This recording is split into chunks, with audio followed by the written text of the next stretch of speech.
Episode 7 की starting होती है और मोमो कह रही होती है, डायरेक्टर आपका तो जवाब नहीं, आपने तो कमाल ही कर दिया।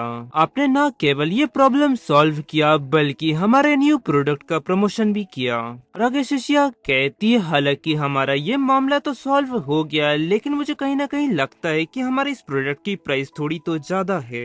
हम ये सब चीजें दोबारा नहीं होने दे सकते, जल्दी से तुम मार्केटिंग टीम के साथ एक मीटिंग फिक्स करो। और वो कहती है ठीक है। तभी शिष्य के पास एक व्यक्ति आती हुई कहते हैं, डायरेक्टर आपकी मॉम आपके ऑफिस में आपका इंतजार कर रही है। तो वो कहती है हाँ ठीक है, मैं समझ गई। और फिर शिष्य अपने ऑफिस के गेट पे पहुंचती है और मन में कहने लगती है, मेरे सर में तो दर्द होने लगा है, आखिरकार ये सब चीजें एक के बाद एक क्यों हो रही है।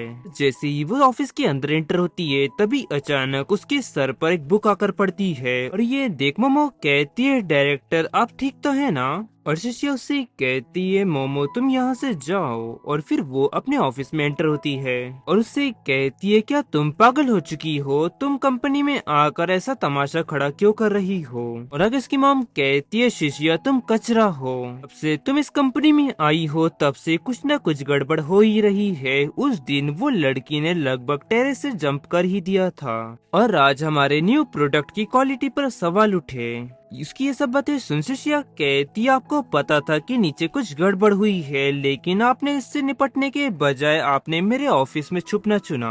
सुनते ही वो थोड़ा चौंकती है और आगे कहती है, नहीं मैं यहाँ पर छुप नहीं रही थी। वैसे भी शिष्या तुम एक चालाक महिला की बेटी हो, और वैसे तुम मुझे इस तरह क्रिटिसाइज कैसे कर सकती हो। और क्या शिष्या तुम ये चाहती हो कि तुमने जो मुसीबत खड़ी की है उसमें कोई और तुम्हारी मदद करे। इस पर शिष्या कहती है, मिस मैं आपको ये बात याद दिला दूं कि जब ये फेशियल क्लींजर बनाया जा रहा था तब मैं इस देश में नहीं थी, और जब कभी भी कंपनी में कुछ गड़बड़ होती है तो उसे सुलझाने में काफी ज्यादा मेहनत लगती है। अगर तुम ये बात नहीं जानती हो तो बकवास मत कीजिए, और अभी मुझे काफी इम्पोर्टेंट काम निपटाने हैं, तो प्लीज आप यहाँ से जा सकती है। और वो आगे कहती है, शिष्या तुम ये बात मत भूलो कि मैं तुम्हारे डैड की वाइफ हूँ। और वहीं शिष्या ये सुन मन में कहती, हाँ लेकिन आप मेरी मॉम नहीं है। तभी अचानक वहाँ पर जिंगन आते हुए कहता है, शिष्या। और वो उसे देख कहती है, तुम यहाँ क्या कर रहे हो। और वहीं शिष्या की स्टेप मदर आती हुई कहती है, जिंगयान तुम यहाँ पे। और वहीं जिंगयान शिष्या को उदास देख उसे ले जाते हुए कहता है, ये तो बस यहाँ पर शिष्या को ले जाने के लिए आया था। और वहीं शिष्या स्माइल करते हुए मन में कहने लगती है, और इस मोमेंट पर जब उसने मेरा हाथ पकड़ा हुआ है तो उसके हाथ से निकल रही गर्मी से मुझे काफी ज्यादा सुरक्षित महसूस हो रहा है। और फिर वो दोनों कार में पहुंचते हैं और जिंगयान उसके चोट को साफ करने लगता है, और वो कहती है, रुको मुझे दर्द हो रहा है। और फिर वो परेशान होती है मन में कहती है, मुझे सुरक्षित तो महसूस हो रहा है, लेकिन ऐसा लगता है कि वो मुझे अंधा कर देगा। और फिर आगे जिंगयान उसकी चोट पर बैंडेज लगाता है। आगे कहते है, शिष्या क्या तुम्हें अभी भी दर्द हो रहा है। और शिष्या क्या तुम ये बात नहीं जानती, चेहरे की चोट को ठीक से इलाज ना किया जाए तो उसका निशान बन जाता है। आगे शिष्या कहती है, नहीं ये चोट इतनी भी ज्यादा सीरियस नहीं है, और वैसे भी उसके चले जाने के बाद में इलाज करने ही वाली थी। और आगे जिंगयान कहता है, वैसे अभी थोड़ी देर पहले हुआ क्या था, क्या तुम मुझे बताना चाहोगी। तब वो इस पर कहती है, कुछ भी नहीं, ये पहले ही खत्म हो चुका है और समझाने के लिए कुछ भी नहीं है मेरे पास। और आगे जिंगयान कहता है, वैसे बाइशु तुम्हारी मॉम नहीं है ना। और तुम्हारे डैड की बर्थडे पार्टी में हम जब गए थे तो बाइशु का रवैया तुम्हारे प्रति बिल्कुल भी ऐसा नहीं था जैसा एक माँ का अपनी बेटी के साथ होता है।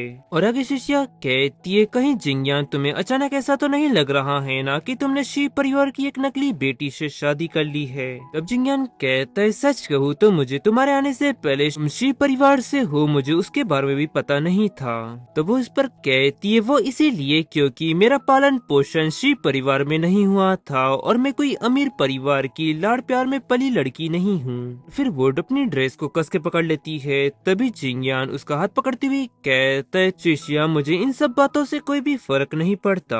आगे शिष्या इस पर कहती है, शीमिंग चेंग मेरे डैड है, लेकिन बाइशु मेरी मॉम नहीं है, और जो मेरी असली मॉम है वो पहले ही गुजर चुकी है। और उसकी ये बातें सुन जिंगयान हैरानी से कहता है, शिष्या। और फिर वो आगे मन में कहने लगता है, यही वजह है जो कि शिष्या शीशिया इंटीमेट रिलेशनशिप से बचती है क्योंकि उसका ये पास्ट है। और आगे शीशिया कहती है आज के लिए तुम्हारा शुक्रिया जिंगयान, और अभी मुझे कुछ काम निपटाने हैं तो मैं तुमसे बाद में मिलूंगी। और फिर शीशिया जाने लगती है, तभी वो उसे रोकती हुई कहता है शीशिया शी परिवार में चाहे तुम्हारी कोई भी सिचुएशन हो लेकिन तुम अभी भी मेरी वाइफ हो। और फिर जिंगयान उसे छोड़कर वहाँ से चला जाता है और वहीं शीशिया आगे फोन चेक करने लगती है जहाँ पर वो अपना मैसेज चेक करती है जहाँ पर उसने गलती से जिंगयान को मैसेज कर दिया होता है। और रिप्लाई में जिंगयान उससे कहता है मेरे पेट में अभी भी दर्द हो रहा है, लेकिन ये ज्यादा दुख की बात है कि आज रात में अपनी वाइफ के साथ डिनर नहीं कर पाऊंगा।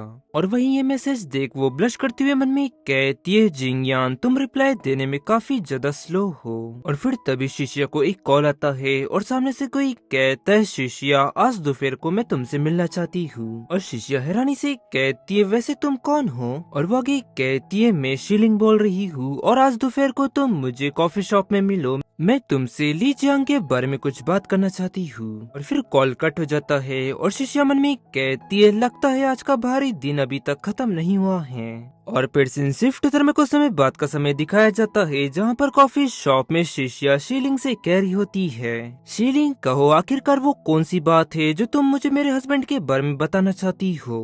और फिर शीलिंग उसे गोल्डन कार्ड देती हुई कहती है तुम जिंगयान को छोड़ दो और अगर तुम ऐसा करती हो तो मैं तुम्हें ये गोल्डन कार्ड दे दूंगी। तब शीशिया हैरानी से कहती है शीलिंग तुम मुझे ये बात बताओ कि इस गोल्डन कार्ड में कुछ 1000 रुपए है या फिर कुछ मिलियन। और वैसे में शीलिंग क्या आप कुछ देर के लिए अपना दिमाग इस्तेमाल कर सकती है और क्या तुम ये बात नहीं जानती हो कि जिंगयान की वाइफ की प्रतिष्ठा की कीमत इससे कहीं ज्यादा है। और क्या तुम वाकई में सोचती हो कि इन कुछ पैसों के लिए मैं जिंगयान को छोड़ दूंगी। और शीशिया की ये सब बातें सुन शीलिंग कहती है तो यानी कि इसका मतलब ये है कि तुम जिंगयान के साथ सिर्फ उसके पैसों के लिए हो है ना, और मुझे तुम्हारी इतने घमंडी होने की उम्मीद बिल्कुल नहीं थी। अगर शीशिया कहती है अगर जिंगयान के पास पैसे नहीं होते तो क्या तब भी तुम में इतनी हिम्मत होती और ये कह पाती तुम कि तुम जिंगयान को पसंद करती हो। और शीलिंग आगे कहती है मैं ये बात तो नहीं जानती कि जिंगयान ने तुम पर कितने पैसे खर्च किए हैं, लेकिन शीशिया तुम्हें इतना ज्यादा लालची नहीं होना चाहिए।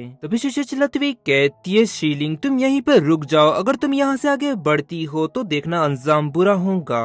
और शीलिंग तुम बेफिजुल मुसीबत खड़ी मत करो। ये कहकर वो हाथ झटकती है जिससे शीलिंग का बैलेंस बिगड़ जाता है और वो डायरेक्ट सीढ़ियों से नीचे गिर पड़ती है। वहीं शीशिया घबराती हुई कहती है ध्यान से।